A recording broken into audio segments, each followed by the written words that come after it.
கர்த்தருடைய பரிசுத்தமுள்ள நாமத்திற்கு ஸ்தோத்திரம். இன்றைய நாளின் கர்த்தருடைய வார்த்தையாக நீதிமொழிகளின் புஸ்தகம் 19ஆம் அதிகாரம் 27வது வசனம். என் மகனே, அறிவை தரும் வார்த்தைகளை விட்டு விலகச் செய்யும் போதகங்களை நீ கேளாதே. என கருமையானூரில் இந்த இடத்துல நீதிமொழிகளில் நமக்கு வேதம் போதிக்கிறது, எதை குறித்து நாம் கவனமாக இருக்க வேண்டும், எதை விட்டு நாம் விலகிவிடக்கூடாது. நாம் நம்மை விலக செய்யக்கூடிய காரியங்கள், அநேக காரியங்கள் இந்த நாட்களில் நடக்கிறது. வேதம் அழகாக சொல்லுகிறது, அறிவை தரும் வார்த்தைகளை விட்டு விடாதே. அப்போ அறிவை தரக்கூடிய வார்த்தை வேதம் மட்டுமே சொல்ல முடியும். வேதத்தில் சொல்லப்பட்டிருக்கிற வார்த்தைகள் அறிவை கொடுக்கிறது, ஞானத்தை கொடுக்கிறது. பேதையை ஞானியாக மாற்றுகிறது வேதமாக இருக்கிறது. ஆனாலும் தொடர்ந்து வேதம் சொல்லுகிறது, நீ போதகங்களை நீ கேளாதே, வார்த்தைகளை விட்டு விலகச் செய்யும் போதகங்களை கேளாதே.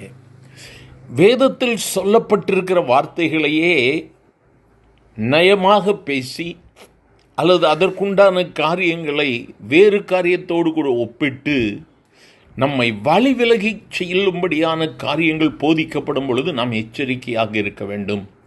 அல்லது கள்ள போதகர்களுக்கு நாம் எச்சரிக்கையாக இருக்க வேண்டும். கள்ள தீர்க்கதரிசிகளுக்கு எச்சரிக்கையாக இருக்க வேண்டும். தவறான போதனைகளை கொடுக்கிறவர்கள் வஞ்சமகமாக நம்முடைய இருதயத்தில் அந்த வார்த்தைகளை அவர்கள் போட்டு விடுவார்கள். நம்ம நினைப்போம், பைபிளில் இருந்தானே சொல்கிறாங்க, பைபிள் வார்த்தை தானே, நம்ம அப்படி தான் எடுப்போம். சரி, அவங்க என்ன சொன்னாலும் நமக்கு நன்மையானதை மட்டும் எடுத்துட்டு தீமையானதை விட்டு நம்ம விட்டுடலாம் அப்படின்னு சொல்லுவோம்ல. ஆனால் ஆண்டவர் சொல்கிறார், அறிவை தரும் வார்த்தைகளை விட்டு விலக செய்யும் போதகங்களை நீ கேளாதே.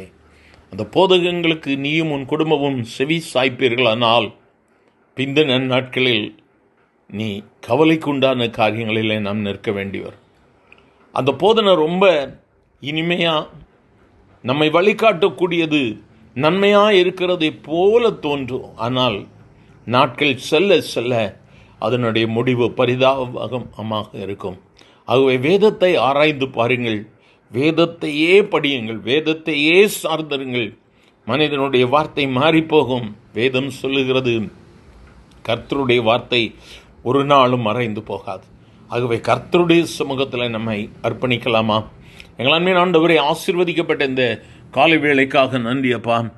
ஆண்டவரே, அறிவை விட்டு வார்த்தைகளை விட்டு விலக செய்யும் போதகங்களை கேட்டு உலகத்தோடு சென்று விடாதபடி என் கர்த்தர் கொடுக்கிற போதகத்தை கேட்டு நாங்கள் அதில் நிலைத்திருக்க கேட்கிற ஒவ்வொருவருக்கும் பலன் கொடுங்க.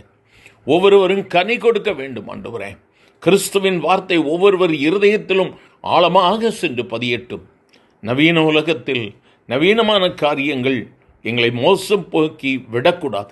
கேட்கிற ஒவ்வொருவரையும் சுற்றிலும் பாதுகாவல் ஆயிரும். ஆசீர்வதியும். இயேசுவின் நாமத்தில் பிதாவே, ஆமேன், ஆமேன்.